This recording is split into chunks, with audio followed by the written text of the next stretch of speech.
Wellman TV. Marshall Ortega. Kabanata 26 na interogahin ako. Sino ka sa tingin mo? Ini-imagine na ng mga nanunood sa bar ang malagim na kapalaran na naghihintay kay Marshall.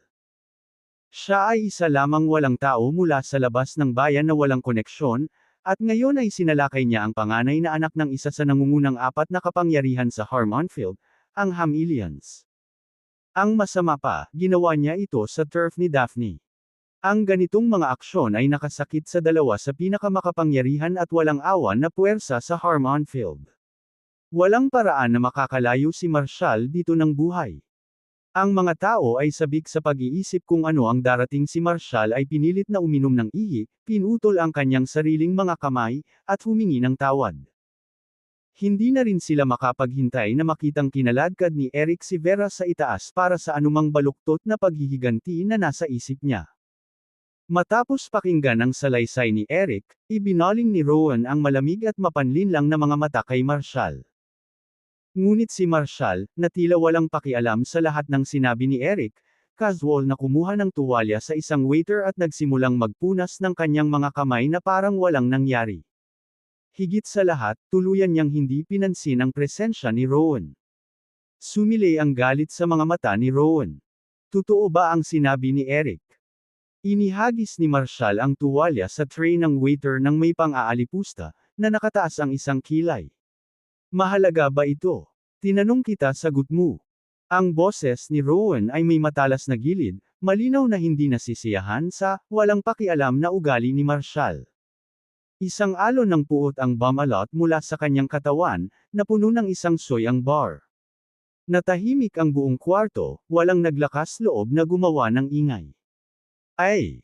Isang mahinang ngiti ang isinagot ni Marshall, interrogate me. Sino ka sa tingin mo? Ang bar ay sumabog sa hiyawan. Ang ilang mga tao ay labis na nabigla sa mga salita ni Marshall na ang kanilang mga paa ay bumigay, at sila ay bumagsak sa sahig. Holy crap! Siguradong wala sa sarili ang lalaking ito. Ganito kausap si Mr. Hartley. Dapat may death wish siya. Who the hell says something like that in one of MS West's bars? This guy's practically begging to die. He's done for. Hindi lang siya nakipagkulitan kay Mr. Eric, kundi ngayon ay binibigkas niya si Mr. Hartley. He's as good as dead. Nagdilim ang ekspresyon ni Rowan, malamig na kumikislap ang kanyang mga mata. Hindi siya makapaniwalang may katapangan si Marshall na kausapin siya ng ganoong kangas. Nilabag mo ang mga patakaran ng Violet Crest Bar. Oh, patawarin mo ako sa mga kalokohan mong rules. Ngumisi si Marshall. Pinagalitan niya ako, kaya binatukan ko siya. Simple as that. Anong problema? Ang karamihan ay huminga muli sa hindi makapaniwala. Hindi talaga alam ng lalaking to kung kailan tatahimik. May death wish ba siya? Tinawag niya lang bang kalokohan ang mga panuntunan ng Violet Crest Bar? Kahit na ang pinakamakapangyarihang tao sa Harmonfield ay hindi maglalakas loob na magsabi ng ganoon, talagang maluwag ang tornilyo niya. Si Vera ay nasa bingit ng himatayan sa takot. Mabilis siyang kumapit sa braso ni Marshall. Ito ang Violet Crest Bar ni MS West. Hindi mo pwedeng sabihin kung ano ang gusto mo. Kumukot ang labi ni Marshall sa isang ngisi. Bar ni Daphne. Oh, tama, muntik ko nang makalimutan. Tiyak na mahal ng babaeng iyon ang mga katangahan niyang patakaran. Hindi nakaimik si Vera. Man it, Marshall. Hindi ba pwedeng itigil mo na ang pagsasabi ng mga bagay na ikamamatay natin? Anumang pagkakataon na kailangan nating pag-usapan ang paraan para makaalis dito ay wala na ngayon. Alam ng lahat kung sino si Rowan, siya ang pinakamalupit na ni Daphne. Nagdudulot ng gulo sa turf ni Daphne, at pagkatapos ay bibigkasan ng ganito. Tapos na si Marshall, tapos na. Gulat na napatingin si Alice at ang iba pa kay Marshall. Sa puntong ito, ang walang ingat na hanggal ay hindi man lang nagsimulang ilarawan siya. Parang sinasadya niyang pumili ng pinakamabilis na paraan para mapatay ang sarili. Sige. Ang lakas ng loob mo, anak. Malamig na sabi ni Rowan. Kung si MS West ay hindi makakatagpo ng isang mahalagang bisita dito, sisiguraduhin kong natutunan mo ang mga patakaran ng Violet Tourist Bar ngayon din. Bibigyan kita ng isa pang pagkakataon. Lumuhod ka at humingi ng tawad kay Eric, at tatawagan natin itong kahit. Kung hindi, huwag mong isipin na aalis ka dito ng buhay. Sa tingin mo hihingi ako ng tawad dahil lang sa sinabi mo. Sa tingin mo hindi ako aalis dahil lang sa sinabi mong wag. Sino ka ba sa tingin mo? Sagot ni Marshall, hinawakan ang kamay ni Vera. Ang boring naman. Tara na. Nanginginig ang katawan ni Vera nang hawakan ni Marshall ang kamay niya. Hindi niya inaasahan na magiging dominante siya. Liv, you really think you can just walk out of here? You've got no idea what you're up against. Eric jumped in front of them. Mr. Hartley, hindi ka man lang ginagalang ng punk na ito. Masyado siyang mayabang. Tiningnan ni Rowan ang likod ni Marshall ng malamig at winagiway ang kanyang kamay. Kaagad, hinarang ng 20 Violet Tourist security guard ang dinadaanan ni Marshall. Nang makita ito, napagtanto ni Eric na seryoso si Rowan sa pag-aalaga kay Marshall. Pinuprotektahan ng dalawa niyang bodyguard, tumalon siya sa harap ni Marshall, sabay turo sa kanya. Anak, sinaktan mo ako sa lugar ni Mr. Hartley, at iniisip mo pa rin na makakaalis ka. Ikaw clueless idiot. Alam mo ba ang mga patakaran ng Violet Crest Bar? Sige, turuan kita. Kapag nanggugulo ka dito at nataman mo ang isang tao, mapuputol ang mga litid mo sa kamay. Kung nataman mo ang isang tao at sinubukan mong tumakbo, ang iyong mga binti. Smack! Bago pa matapos si Eric, sinampal siya ng malakas ni Marshall. Pumunta siya. All this fuss over a fight. Kung hindi ka masaya, then get up and long. This time, hindi na nagpapigil si Marshall.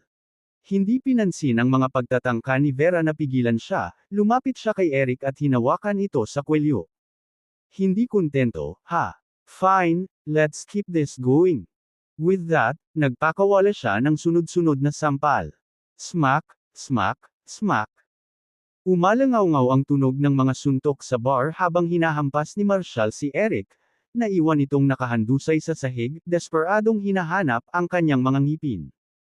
Nagkaroon ng sapat. Bumitaw si Marshall, at bumagsak si Eric sa lupa. Makalipas ang ilang sandali ng nakatulala na katahimikan, biglang bumukas ang bar sa pagkabigla. Baliw ang lalaking ito. Holy crap! May death wish talaga siya.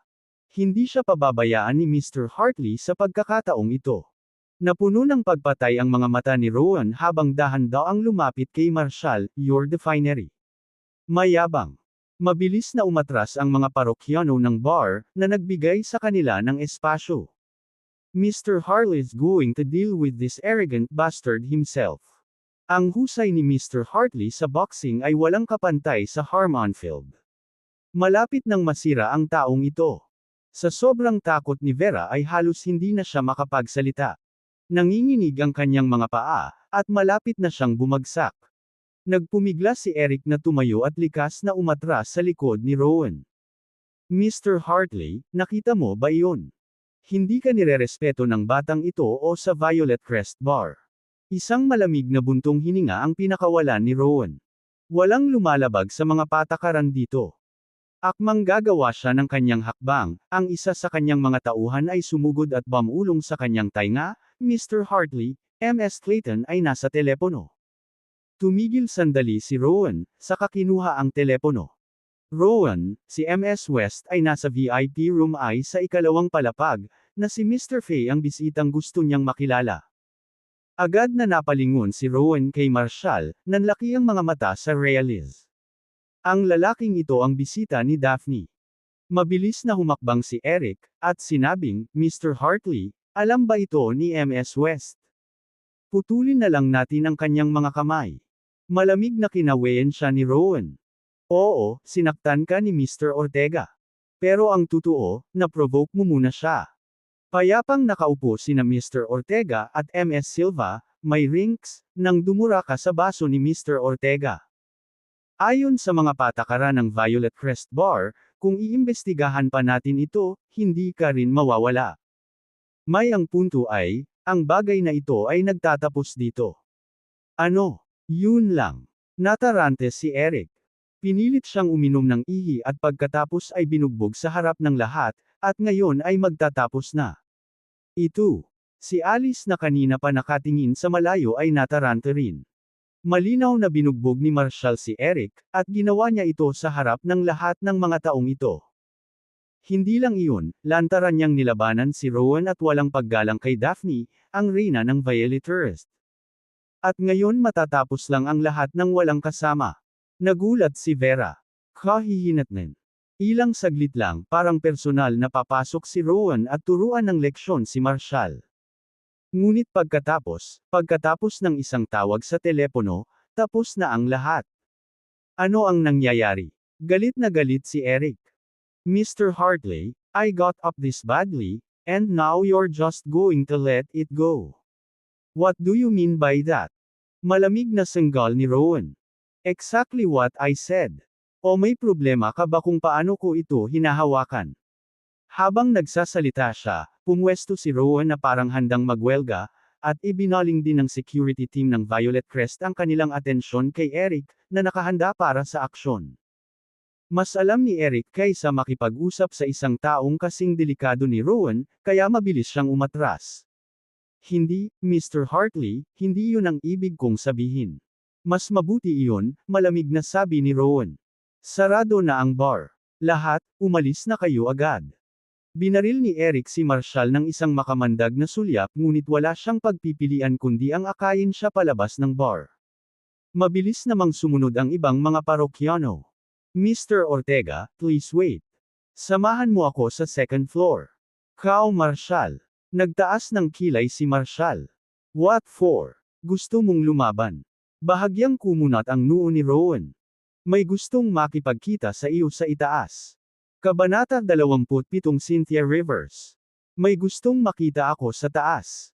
Ramdam ni Marshall ang isang pares ng mga mata mula sa ikalawang palapag na nakapikit kaya hindi siya komportable. Mr. Ortega, kanina pa kita hinihintay. Ang hirap makipag-moment sa'yo, hehe. Bumaba ang isang mapang-akit, nakakapang-akit na boses. Tumangala si Marshall at agad na nabihag. Siya ay nakamamanghang lampas sa mga salita isang ethereal na kagandahan. Ang kanyang matikas na figure ay nababalot ng isang mahaba at puting nyebe na damit. Ang kanyang misla na mga kamay at malajade na palso ay isang pangitain ng kakisigan. Kanya.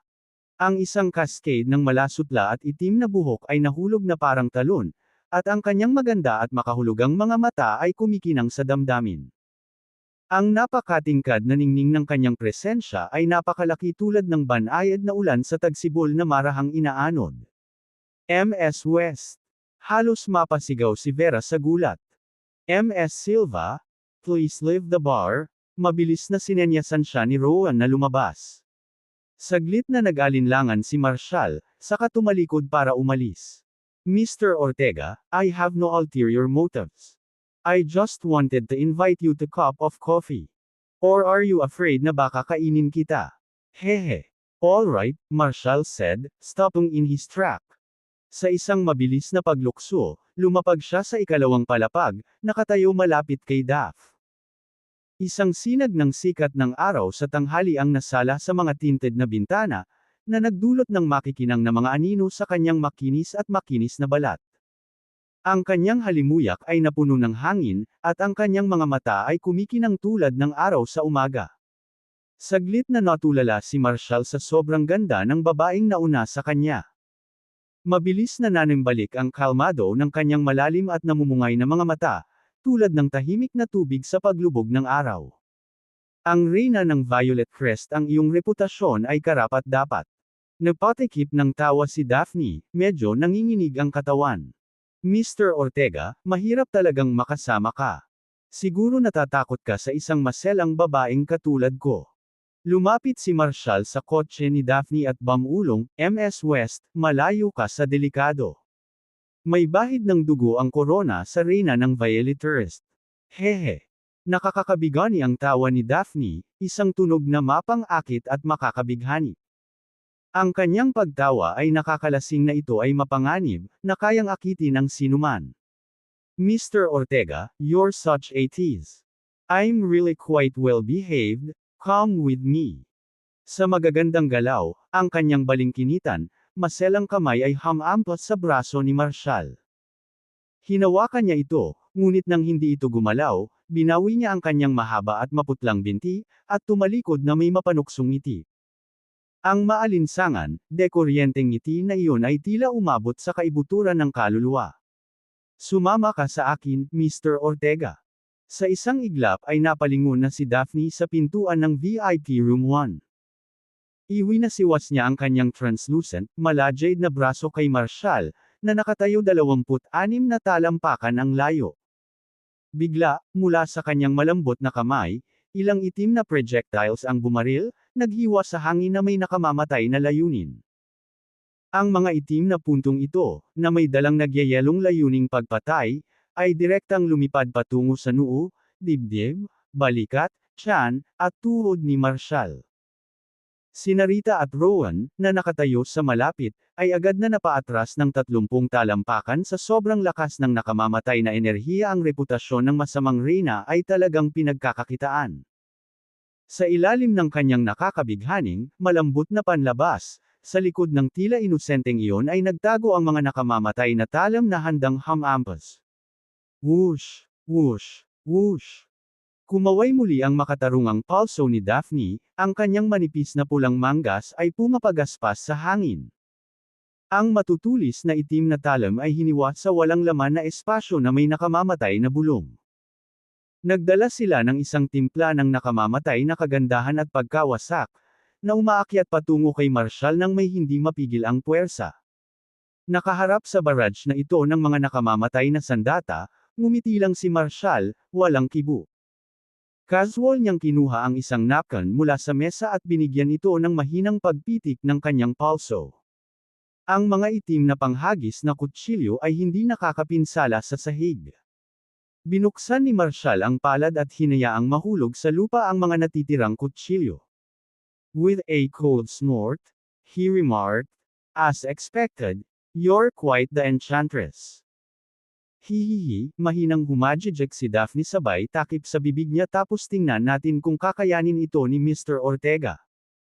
Gumalaw siya ng malabo na may kasamang mapaglarong tawa, isang mabangong simoy ng hangin na sumusunod sa kanya habang nilapitan niya si Marshall. Sa isang iglap, ang kanyang mislan at maputlang kamay ay nasa kanyang dibdib. Isang panghagis na kutsilyo ang lumabas mula sa kanyang malambot na mga daliri, direktang nakatutok kay Marshall, na ngayon ay ilang pulgada na lang ang layo.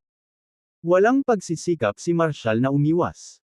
Sa halip, mabilis niyang hinawakan ang palso ni Daphne at hinayla palapit sa kanya. Sa isang iglap, ang malambot na init ng katawan nito ay dumaikit sa kanya. Sinubukan ni Daphne na igalaw ang kanyang mga paa, ngunit ang kanyang mahahabang payat na mga binti ay hindi gumagalaw. Ang kanyang mga kamay ay mahigpit na nakakulong sa bakal na hawak ni Marshall. Sa sandaling iyon, siya ay walang kapangyarihan, tulad ng isang tupa sa patayan, humihingal ng mahina sa kanyang yakap. "You brute, how can you be so heartless? You're hurting me," Daphne whimpered, writhing in his arms with a hint of playful anger. Sa hindi kalayuan, si Rowan, na nakasaksi sa eksena, ay sumigaw, "How dare you!" Tumalon siya sa ere, naglulunsad ng flying kick na direktang nakatutok sa likod ni Marshall. Bumunot din ng punyal si Rita at tumakbo pasulong, na naglalayong hampasin si Marshall sa likod. Ngunit sinalungat ni Marshall ang isang paatros na sipa, na nakalapat sa balikat ni Rowan. Sa isang matunog na kulog, bumagsak si Rowan sa isang tuhod. Ang lakas ng suntok ay lumikha ng isang shockwave na nagpa-atras kay Rita ng 12 talampakan. Ms. Cynthia Rivers. Binitawan ni Marshall si Daphne at, na may malamig na mga mata, tumitig. Nanginginig si Daphne nagulat na nakatingin kay Marshall. Kalmado at matatag ang yelo. Pagkatapos ng maikling pag-aalinlangan, iminuwestre niya sina Rowan at Rita. "Tumayo ka. Gusto kong makausap si Mr. Ortega mag-isa." Isang matamis na ngiti ang ibinigay ni Marshall. "Pumasok na tayo sa private room. Ilang sandali pa, baka wala ka ng lakas na magtimpla ng kape." "Ano? Anong ginawa mo sa akin?" Nagliyab sa galit ang magagandang mata ni Daphne nang bigla siyang nanghina, nanlalabo ang kanyang paningin. Sumandal siya sa balikat ni Marshall. Marshall, nilason mo ba ako? Lahat ng lason ang mga throwing knives ng pamilya mo Rivers, di ba? Wala akong ideya. Binigyan siya ni Marshall ng inosenteng tingin habang inilalayan siya patungo sa VIP room. Alam ko, mas maingat sana ako. Ikaw. Galit na galit ka Daphne. Ang lihim na sandata ng kanyang pamilya ay ibinalik sa kanya ni Marshall. Sinubukan niyang ituwid ang sarili, tumayo ng matangkad, ngunit nanag sa kanya ang pagkahilo. Nanghina ang kanyang katawan kaya hindi na siya makatiis. Buong plano mo bang imbitahan akong magkape para lang patayin ako? Pagdating sa loob ng pribadong silid, si Marshall, hawak pa rin ang malambot na anyo ni Daphne, ay isang malamig na tawa bago siya inihagis sa sofa. Pagod na bang mabuhay ang pamilya Rivers mo? Bumunot si Marshall ng kutsilyo at idiniin ito sa maputlang leeg ni Daphne. Galit na tinitigan ni Daphne si Marshall. Huwag kalimutan, ito ang Violet Crest Club. Mahalaga ba ito? Ang iyong Violet Crest Club ay wala sa akin. At kahit ang pamilya mo sa Rivers ay isang kumpol lang ng langgam. Dahil ako ay kasalukuyang naninirahan sa Draconia, kung hindi ka nasisiyahan, hindi ako tatutol na maglakbay sa Sacurania upang makita ang mga cherry blossoms at bisitahin ang pamilya ng Rivers habang ako ay naruroon. Malamig na ngumiti si Marshall, ang yabang sa kanyang mga mata ay napabuntong hininga si Daphne. Ang kanyang instincts ay sumisigaw na si Marshall ay hindi lamang gumagawa ng walang laman na pagbabanta. Para sa kanya, walang halaga talaga ang Violet Crest at ang pamilya ng Rivers. Sino? Sino ka? Pinilit ni Daphne na hindi mawala ng malay, nagngangalit ang kanyang mga ngipin habang nagtatanong. Who I am doesn't matter. Marshall's smile remained icy, what matters is that I quali. Underground na reyna ng Nordmare. Napatitig si Daphne sa malamig na gwapong si Marshall sa kanyang harapan, takot na takot. Paano niya nalaman ang sikreto niya? Biglang nasulyapan ng kanyang mga mata ang tila ordinaryong dragon dagger na nakasabit sa baywang ni Marshall. Ang punyal ay pinalamutian ng isang mabangis, gintong dragon, kumikinang habang nilalamon nito ang mga ulap at humihinga ng apoy. Isang bahagi lamang ng isang segundo, isang panandali ang sulyap, ngunit nagdulot ito ng panginginig sa gulugod ni Daphne. Ang kanyang dating malambot at mapang-akit na katawan ay nanginginig ng husto, at ang kanyang mukha ay naging kasing putla ng nyebe. Banal na Drakebane. Sa isang desperadong roll, nahulog siya mula sa sofa sa sahig. Lumalaban sa kanyang kahinaan, lumuhad siya, nanginginig sa takot. Sa sandaling iyon, ang dating mapagmataas at maharlikang pag-uugali ay naglaho ng buo. Nanginginig ang boses ni Daphne habang bumubulong, Lord Drakebane. Hindi ko alam na ikaw iyon, patawarin mo sana ang aking pagkabulag at iligtas ang aking buhay. Handa akong ailay ang lahat kay Lord Drakebane. Mula sa araw na ito, ipinangako kong paglilingkuran si Lord Drakebane bilang aking pinakamataas na inaster, at nangangako akong magiging alipin mo habang buhay. Walang sinabi si Marshall, hinawakan si Daphne sa kanyang buhok at malamig na hinaplos ang kanyang nakakaakit at maselang mukha. Si Daphne ay nalilito, hindi sigurado kung ano ang gagawin. Then, without warning, bumitaw siya sa pagkakahawak at biglang pinunit ang damit niya. Rip! Agad na bumagsak sa sahig ang kanyang purong puting gown, na naiwan lamang sa kanyang katawan ang ilang pira-pirasong undergarments. Bago pa makapag-react si Daphne sa nakakagulat na aksyon ni Marshall, may lumitaw na silver needle sa kamay niya. Mabilis niyang itinaboy ito sa gitna ng dibdib niya. Isang matinding kirot ang bumalot kay Daphne, dahilan para mamilipot siya sa sahig, bumubuhos ang pawis sa kanyang katawan na parang patak ng ulan. Habang siya ay sumisigaw sa matinding paghihirap, ang maitim at manipis na usok ay nagsimulang tumaas mula sa kanyang maputlang dibdib, na nagsasama-sama sa anyo ng isang nagbabantang itim na ahas sa hangin. Ano? Anong nangyayari? Mahinang hingal si Daphne, nakahiga sa sahig. Ang dati niyang kaakit-akit na mukha ay basang-basa na sa pawis, mapatla at walang dugo, na parabang siya mismo ang dumaan sa kamatayan. Sa isang solong, malakas na hampas mula sa palad ni Marshall, ang itim na ahas ay sumabog sa pier. Ang mga labi ng damit na panloob ni Daphne ay napunit din, na nagkalat kasama ng ahas habang dahan-daang inaanod pababa. Ang kanina'y nakatago niyang katawan ay nalantad na. Mga putol na piraso. Katutubo, sinubukan ni Daphne na itaas ang kanyang mga braso upang takpan ang kanyang sarili, ngunit ang kanyang katawan ay masyadong mahina, kaya hindi siya makagalaw. Nagpaplano ba si Lord Drakebane na dalhin ako dito at ngayon? Kung gayon, iyon ay isang karangalan, naisip niya. Ang maranasan kahit isang gabi kasama si Marshall ay isang pribilehiyong hindi nasusukat. Pero sa ganitong sitwasyon, medyo awkward ang pakiramdam. Kabanata 28 Si Cynthia ay sinunod ang utos ni Lord Drakebane. Casual na kinuha ni Marshall ang isang pulang trench coat mula sa sofa at ibinalot ito kay Daphne. Ang laso na nagbubuklod sa kaluluwa mula sa iyong pamilya maaari mong i-detoxify ito mismo, sabi niya. Si Daphne, mahina pa, ay napatingin sa matangkad na figure ni Marshall habang nakatalikod. Isang kurap ng pagkabigo ang sumilay sa kanyang mga mata. Ngunit nang makita niya ang mga itim na mantsa ng dugo na nakakalat sa sahig, napuno ng takot ang kanyang puso. Ano ito? You've been cursed with soul-eating charm, sabi ni Marshall habang dahan-dahan itong humarap sa kanya. Ang ganitong uri ng alindog ay maaari lamang gamitin sa isang purong katawan bago ang edad na 3. Ang itim na ahas na nasa loob mo ay orihinal na isang natitirang kaluluwa, hinubad ang tunay na anyo nito. Ngayon, pagkatapos na manirahan sa loob mo ng mahabang panahon, nagsimula na itong magkaroon ng hugis. Sa isang maikling panahon, ang ahas ay makakaalis sa iyong katawan, pinatuyo ang lahat ng iyong kaluluwa at kakanyahan. Kapag nangyari iyon, may iwan kang parang shell isang baldado na katawan na mabilis natatanda hanggang sa mamatay ka. Ano? Nanginginig si Daphne sa gulat. Paano nangyari ito? Naalala niya ang isang alaala mula sa kanyang pagkabata noong nagkaroon ng matinding pagtatalo ang kanyang lolo sa kanyang ina.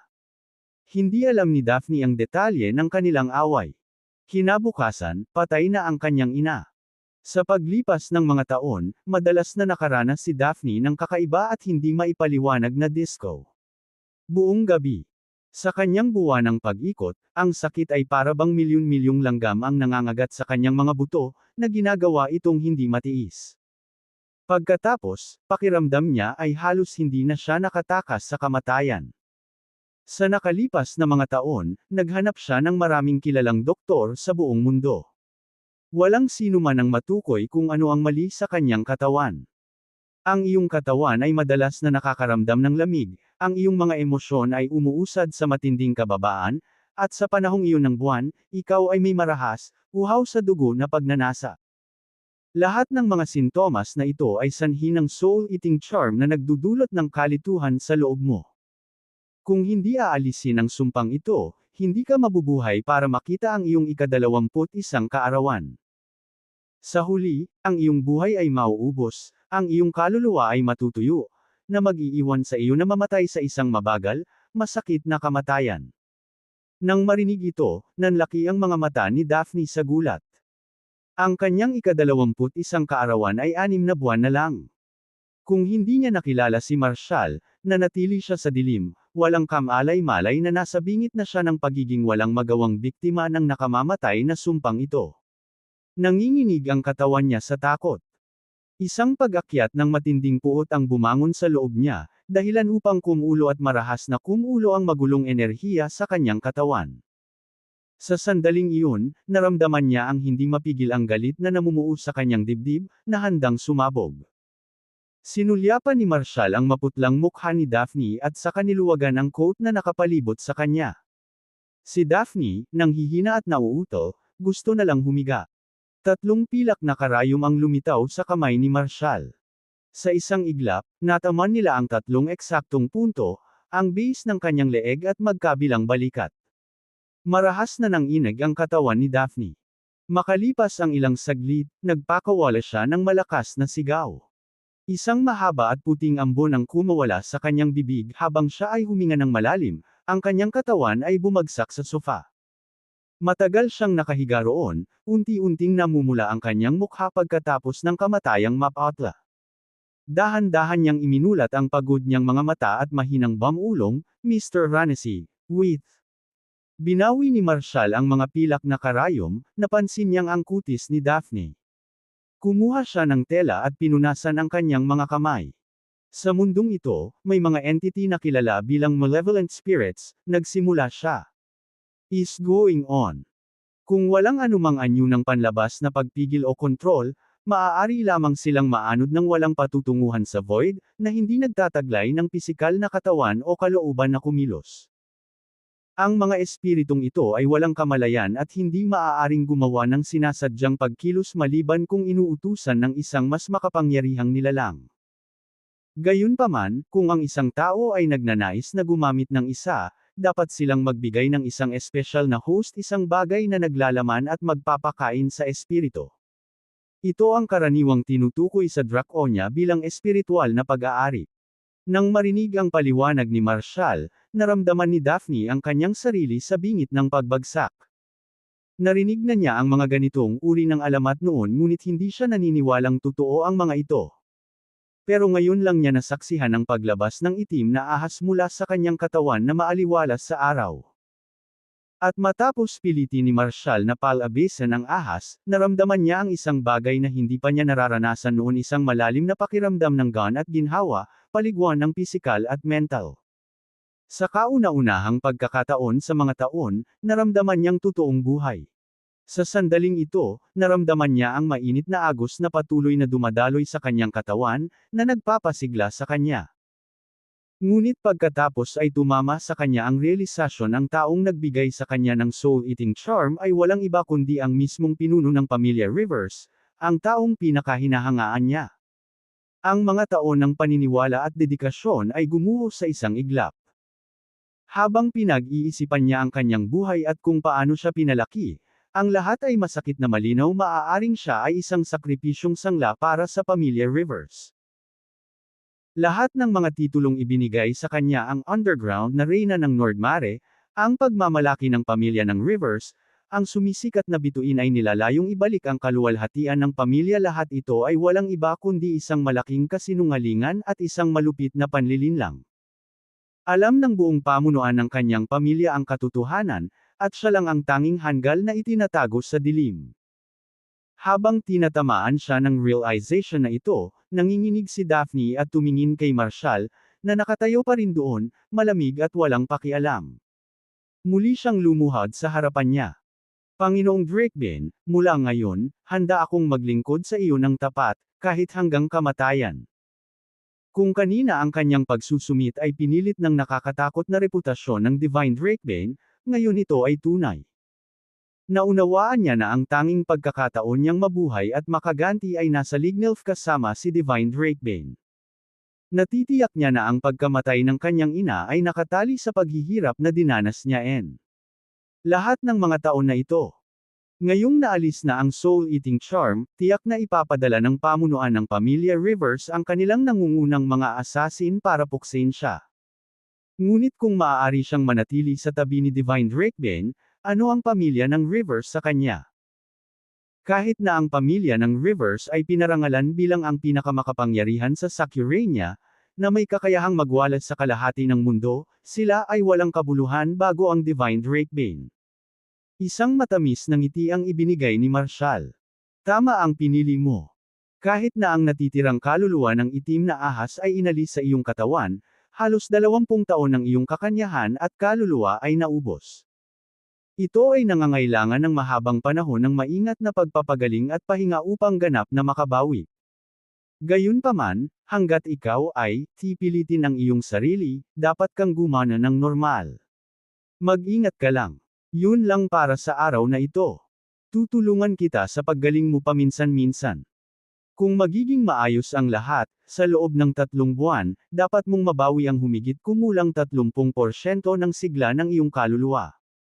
Nanatiling nakaluhod si Daphne, panay ang boses.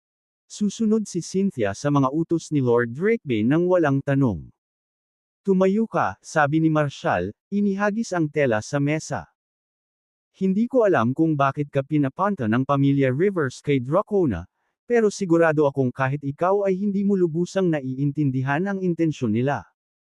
Ngayong nasira na ang soul-eating charm na maingat nilang inilagay sa loob ng halos 20 taon, malamang na mapansin kaagad ng pamunuan ng pamilya Rivers.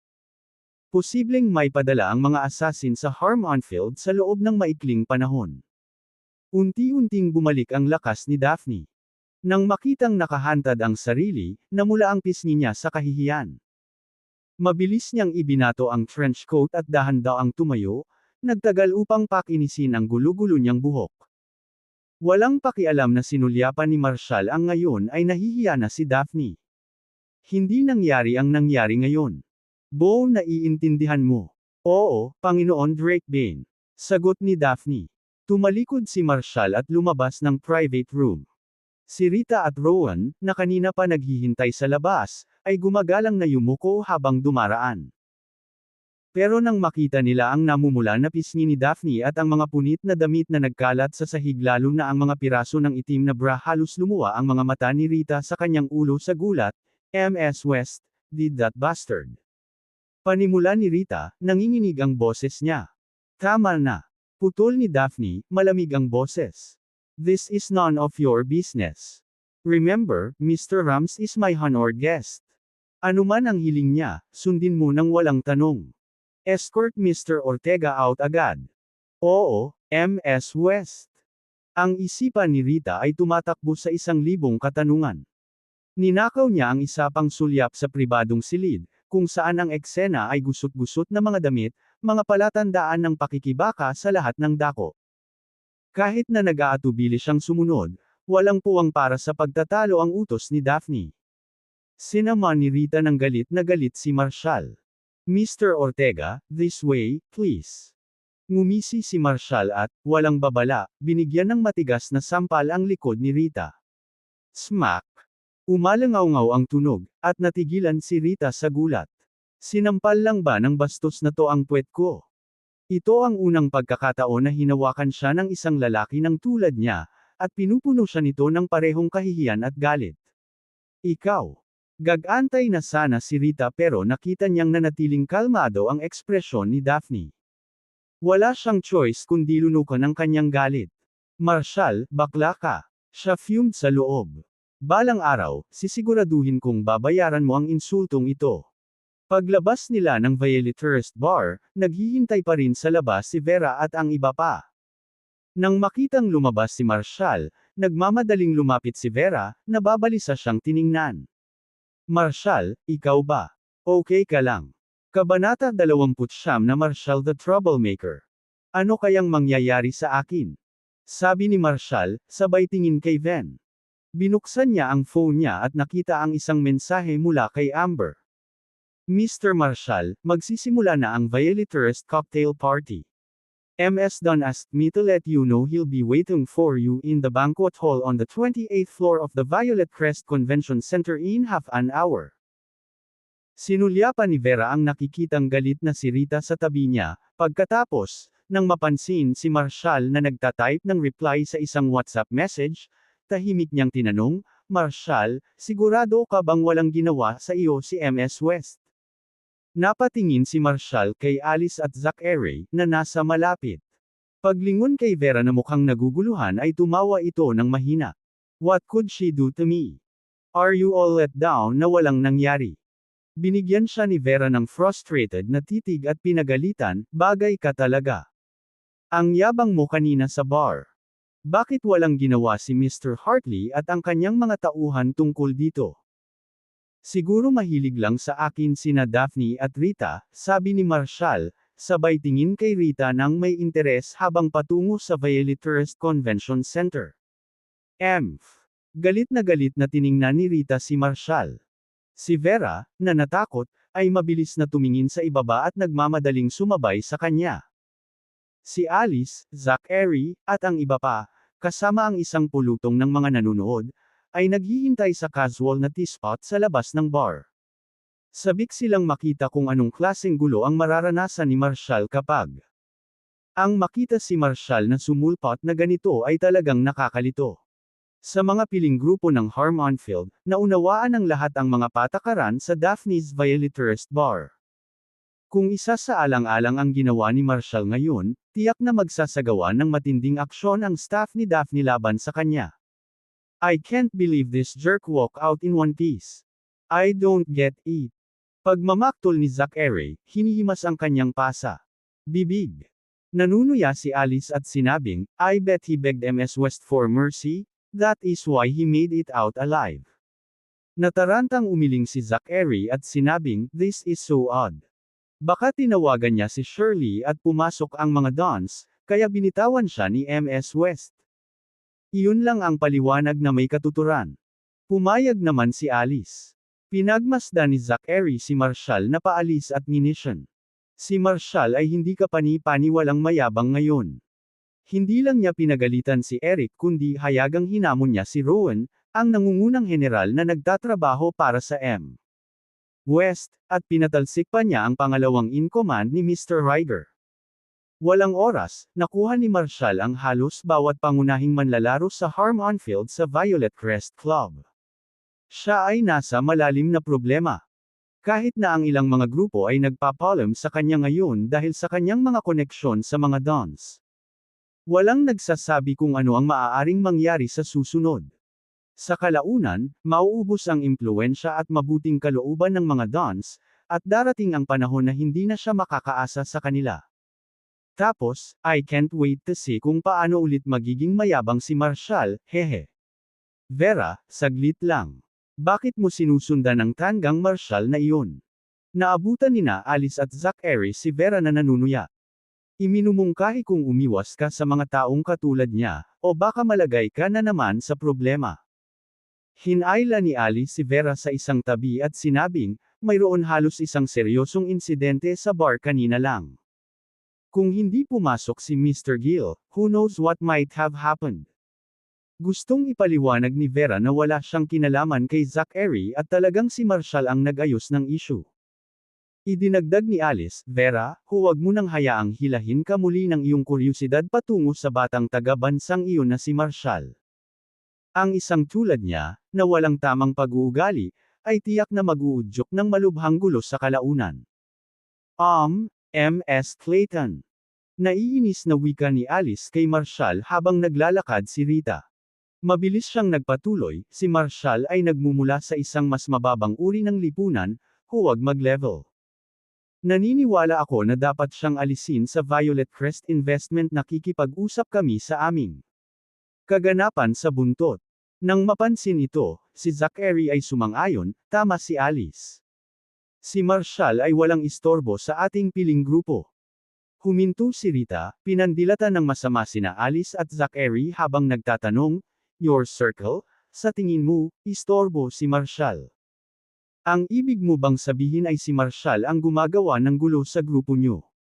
Sabay na tumugon sina Alice at Zachary, oo, Ms. Clayton, kailangan na natin siyang paalisin. Hehe.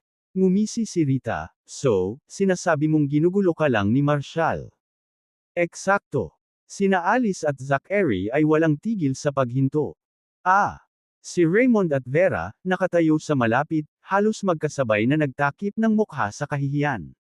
Nanatiling tahimik si Rita. Itinaas niya ang kanyang kamay sa kanyang ilong, iwinagayway ito na may hitsura ng disgust, sinulyapan sila, at pagkatapos ay tumalikod upang tumungo sa bar. Naguguluhang tinitigan ni Alice ang umaatres na figure ni Rita. Rita, may nasabi ba akong hindi nararapat? Ano ang gusto niyang sabihin? Oh my gosh!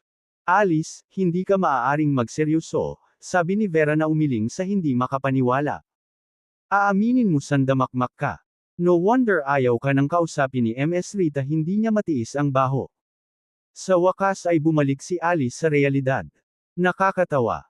Kasalanan lahat ito ni Marshall kung bakit ako ginagalit. Tara na, wag na tayong magtagal dito. Magsisimula na ang Violet Crest Cocktail Party. Dapat kumilos na tayo. Pinindot ni Raymond. Hinawakan ni Zachary ang kamay ni Alice habang nakapout at sinabing, Alice, Kapag natapos na ng tatay ko ang pamumuhunan sa Eastvale Ecological Project ngayon, sisiguraduhin kong makukuha ni Pink Marshall ang darating sa kanya. Ang kanyang mga araw ng pagpapakitang tao ay bilang na. Sa banquet hall sa ika-28 palapag ng Violet Crest Convention Center, sina Shirley at Amber ay naghihintay sa business lounge area. Nahanap sila ni Marshall gamit ang WhatsApp Jocation. Sinulyapan siya ni Shirley at tinanong, "Ayos ka lang ba?" Nagkibit balikat si Marshall at sumagot, "I'm alright, what's up?" Nabanggit ni Amber na may run-in kayo ni Eric from the Universal Group sa bar. "Naayos na ba? It's nothing major," sabi ni Marshall sabay kuha ng kape sa waiter hand. Napasulyap si Shirley kay Marshall na tila walang pakialam. "Nagdulot ba ng gulo sa iyo si Rowan mula sa bar?" "Nah, everyone was pretty courteous," sabi ni Marshall, inilapag ang kanyang kape.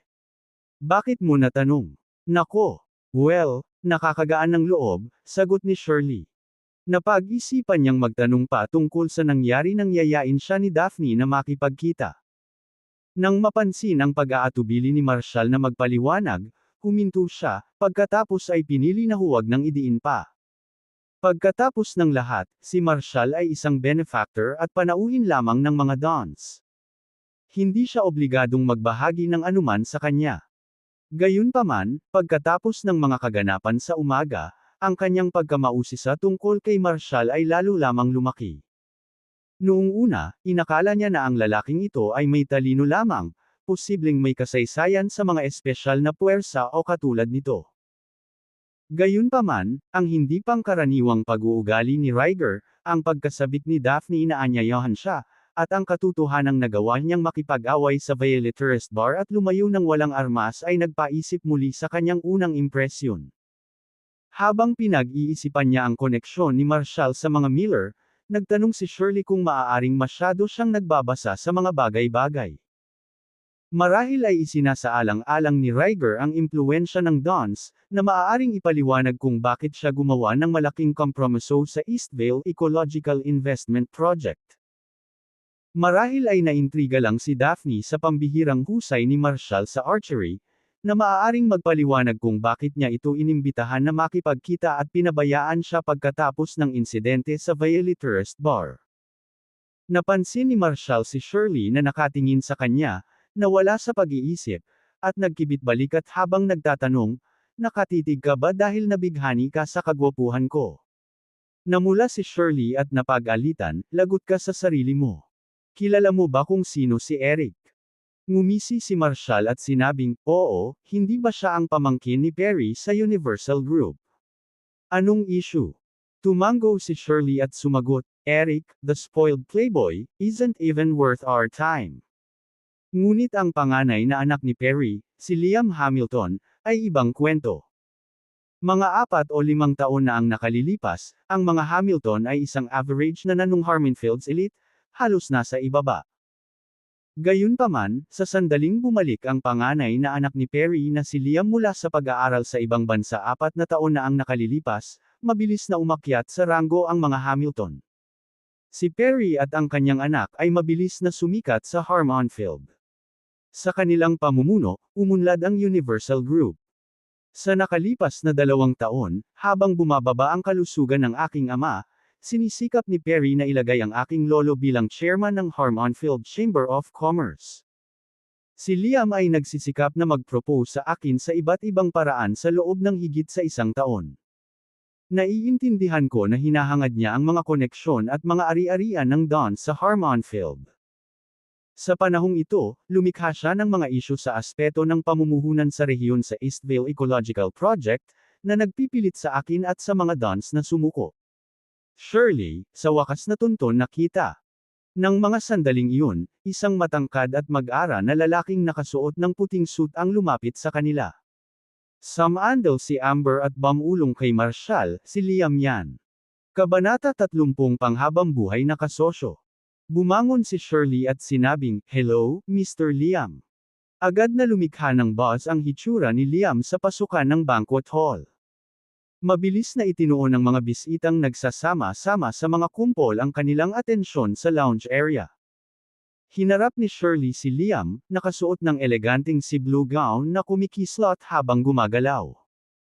Ang kanyang eleganteng, estatwa na anyo at nakamamanghang, malayong linuti ay gumuhit ng maraming hinahangaang hitsura. Ang makita sina Liam at Shirley, dalawa sa pinakakapansin-pansing mga figura, na magkasama sa parehong lugar ay hindi karaniwan. Kamakailan lamang, ang mga piling tao ng Harmonfield ay nagbubulungan ng balita tungkol sa tame time na pagtugis ni Liam kay Shirley, ang panganay na anak na babae ng mga Dons. Gayunpaman, walang nakasaksi sa kanilang pagtayo ng napakalapit sa isa't isa hanggang ngayon. Sa mga manunood, marami ang nabihag at nainggit sa power couple na ito mula sa business scene ng Harmonfield, ngunit marami ring selos at pait. Pakiramdam ko, lahat ng kagandahan ng mundo ay puro sa dalawang indibidwal na ito. Tila isinama ni Liam ang lahat ng katangian ng isang perpektong tagapagmana. Si Liam ay tumayo sa kanyang sa economics mula sa ibang bansa, ang kanyang kapansin-pansing gwapong hitsura, at ang kanyang tungkulin bilang general manager ng Universal Group, na nagpapakita ng mga kahangahangang kasanayan sa negosyo. Si Shirley, sa kabilang banda, ay hindi na kailangan ng karagdagang pagpapakilala. Ang malakas na presensya ng kanyang pamilya sa Harmonfield, ang kanyang titulo bilang pinakabitam sa lungsod, at ang kanyang mga nagawa bilang talento sa negosyo mula sa isang prestihiyosong pandaigdigang hanay ng unibersidad. Habang nag-uusap sila, nakita ni Shirley ang dalawa pang indibidwal. Napansin niya ang kanyang tiyuhin, si Oscar Don, at ang kanyang asawang si Carol Hodgson. Si Drake ay may dalawang anak na lalaki, ang kanyang panganay na anak na lalaki, si Timothy Don, at ang kanyang nakababatang anak na lalaki, si Oscar. Namumuno hindi pangkaraniwang. 5 taon na ang nakalilipas, nagretiro si Drake, ipinasa ang renda ng negosyo ng pamilya sa kanyang panganay, si Timothy. Sa ilalim ng pamumuno ni Timothy, ang Don Group ay umabot ng mas mataas na taas. Sa maayos na paghalili ni Drake, mukhang maayos ang lahat. Gayunpaman, 3 taon na ang nakalilipas, nagkasakit si Timothy na may malubhang kondisyon na nagpapanatili sa kanya sa kama. Kahit na humingi ng tulong ang mga Dons mula sa maraming nangungunang doktor, walang makapagbibigay ng lunas. Dahil sa kondisyon ni Timothy, ang tungkulin ng pagpapatakbo ng Dons ay dapat na natural na bumagsak sa Oscar. Gayunpaman, naisip ni Drake na ang kanyang nakababatang anak na si Oscar ay walang mga katangian o kasanayan na kailangan para pamahalaan ang Don Group. Sa makatuwid, kinailangan niyang bumalik mula sa pagreretiro upang tulungan ang kanyang apo, si Shirley, na pamahalaan ang negosyo ng pamilya. Ilang taon nang nagtatanim ng sama ng loob si Oscar sa isyung ito. Sa paglipas ng mga taon, siya at ang kanyang asawa ay nagpapanatili ng isang malapit na relasyon sa Hamiltons. Nilalayo nilang makuha ang suporta ng mga Hamilton sa pagkuha sa Don Group. Nang malaman nilang interesado si Liam na pakasalan si Shirley, naging masigasig sila at ginawa nila ang lahat para maisakatuparan ito. Shirley, maaga kang dumating. Akala ko sa opisina ka pa nagtatrabaho. Nang magpakita si Shirley, nakahinga ng maluwag si Oscar at sabik na lumapit sa kanya. Ang kaganapang ito ay hindi nauugnay sa iyo. Anong ginagawa mo dito? Binigyan ni Shirley si Oscar at ang kanyang asawa ng malamig na tingin. Shirley, dumating kami sa imbitasyon ni Mr. Liam, paliwanag ni Oscar. Nag-alok siya ng nakakabigay puri kay Liam at nagpatuloy, gusto ka ni Mr. Liam. Perfect match kayong dalawa, talagang para sa isa't isa. Tama na. Biglang putol ni Shirley. This is my matter. Kailan mo pa naging lugar para makialam sa mga usapin ko?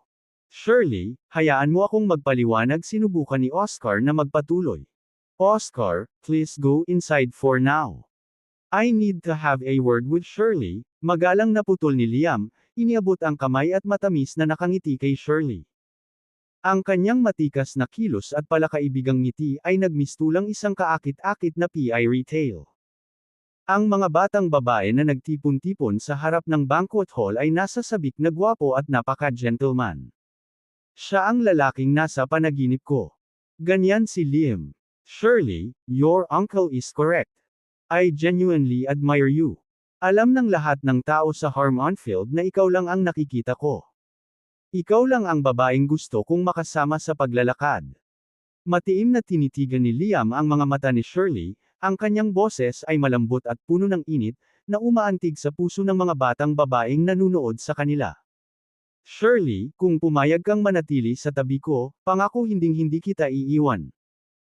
Upang makahanap ng isang taong makakasama mo sa iyong buhay, upang pumili ng isang lungsod kung saan tumanda, upang ibigay ang iyong puso ng buo, at umasa para sa habang buhay na magkasama. Nang marinig ang mga salitang ito, ang ilan sa mga babaeng nasaktan na ay nagsimulang maiyak, "Ma'am Ulong, Mr. Liam, iyan." Nanatiling malamig ang mukha ni Shirley, halata ang galit. "Mr. Lam, business event ito, hindi stage para ipakita mo ang iyong galing sa pag-arte." Gayunpaman, tumugon si Lam ng isang walang pakialam ng ngiti. "Sir Lay, hindi ba ang buhay ay isang pagtatanghal lamang? Kung ang ibig sabihin nito ay gumaganap ng pangunahing papel sa iyong kwento, ikalulugod kong gumanap ng walang hanggan." Habang nagsasalita siya, palakpakan at tuwang-tuwang paghikbi ang pumutok sa harap ng banquet hall. Ang isang pulutong ng mga kabataang lalaki at babae ay nagtipon sa paligid, masigasig na sumisigaw. "Tanggapin mo siya! Tanggapin mo siya!" Napakunot noo si Shirley. Sa pagharap sa maayos na pag-amin ni Liam, nalilito siya kung ano ang isasagot. Dahil sa sobrang kaba, umatras siya sa gilid ni Marshall, hinawakan ang braso nito, at ngumiti. "Mr. Lyon, wag na tayong makipaglaro. I'd like you to meet my boyfriend, Marshall." Sandaling nagulat si Marshall. Nang mapansin ang hitsura sa mga mata ni Shirley, naunawaan niya kung ano ang kailangan. Ipinulupot niya ang braso nito sa kanya, pinasadahan ng malamig na tingin ang silid, at bahagyang tumango. Sinama ng tingin ni Marshall si Liam. "Who do you think you are, saying such vile things to my Shirley right in front of me? Do you think I'm invisible? Go amuse yourself somewhere else." Si Shirley, namumula, ay sumandal sa malakas na balikat ni Marshall. Sa sandaling ito ay tunay na kinilala ng lahat ang presensya ni Marshall. Kahit nagulat, malinaw na mas perpekto ang hitsura ni na Marshall at Shirley nang magkasama. Sa karamihan ng tao, marami ang nagmula sa Equestrian Center at sa Valley Tourist Bar. Nakilala nila si Marshall bilang ang cocky guy na tumaya ng $45 million sa Equestrian Center at nakipag-away kay Eric at Rowan sa Valley Tourist Bar, so, boyfriend siya ni MS Don. Hindi nakakagulat na punong-puno siya ng sarili. Si Alice, pagdating ng ilang sandali, ay napagmasdan ang eksena mula sa malayo, na iniikot ang kanyang mga mata na may malamig na sinabi, mukhang si Marshall ay nasa isang mahirap na oras. Umiling si Zachary at sinabing, si Liam ay hindi katulad ni Eric. Sa Harmonfield, si Daphne lang ang makakalaban sa kanyang kapangyarihan. Malinaw naman na pinapaalis lang ni Shirley si Liam, kaya naman boyfriend niya ang bodyguard niyang si Marshall. Sigurado akong hindi maglalakas loob si Marshall na tumawid kay Mr. Liam. Sa sandaling iyon, sa wakas ay nakita ni Liam si Marshall na nakatayo sa tabi ni Shirley. Sa sandaling pumasok siya sa lounge area sa labas ng 28th floor banquet hall, hindi na niya binigyan ng pangalawang tingin ang sinuman. Sanay na siyang maging sentro ng atensyon, kaya natigilan siya nang makitang may boyfriend si Shirley. Para sa isang taong nakita ang kanyang sarili bilang nangungunang tunay na shock ng Harmonfield na natatabunan ni Marshall. Nasa harap ito ng napakaraming tao.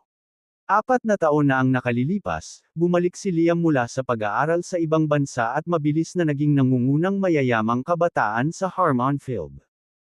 Sa kanyang kahangahangang background ng pamilya, talento, at hitsura, tila siya ang perpektong tugma para kay Shirley. Ngunit narito si Marshall, misteryoso at hindi kilalang nagpapakita ng pagmamahal kay Shirley sa harap mismo ni Liam, na nagdulot sa kanya ng pampublikong kahihiyan. Hindi lang si Liam ang galit sa sitwasyong ito. Nagalit din ang mga bisita sa presensya ni Marshall. Ang tiyuhin ni Shirley, si Oscar, ang unang nabigla. Mabilis niyang nilapitan sina Marshall at Shirley, galit na galit, "Shirley, anong nangyayari dito? Si Mr. Liam made a sincere confession, and you responded by bringing your bodyguard to dismiss him. Magagalit ang lolo mo kung malaman niya. At ikaw. Putol ni Oscar sabay turo kay Marshall. Shirley is being unreasonable, and you're just as outrageous. Hindi ka ba natatakot na mapahamak ka ng mga dons dahil dito? Bago pa makapagsalita si Shirley, napamura si Marshall at sumagot, sino ka sa tingin mo? Wala kang pakialam sa mga kilos ko. Umalis ka dito. You insolent brat.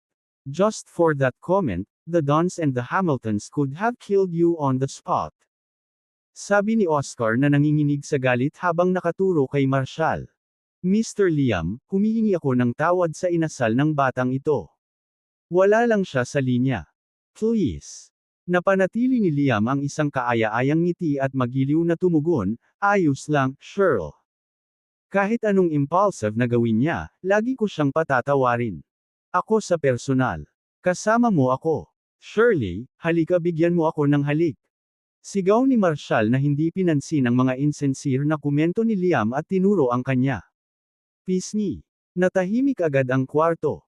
Huminto si Liam sa kanyang kinatatayuan, nakatingin sa pagitan ni Shirley at Marshall. Natigilan si Shirley sa paghiling ni Marshall ng halik sa harap ng lahat. Walang pagdadalawang isip, inilapat niya ang kanyang malambot na labi sa nakamamanghang pisngi ni Marshall. Sa sandaling iyon, ang dating mainit at magiliw na ngiti ni Liam ay naging malamig at nakakatakot. Naiwan sa gulat ang karamihan. Ang taong ito ay hindi kapani-paniwalang mayabang. How dare he embarrass Mr. Liam like that in front of everyone? Nanghihingi siya ng gulo.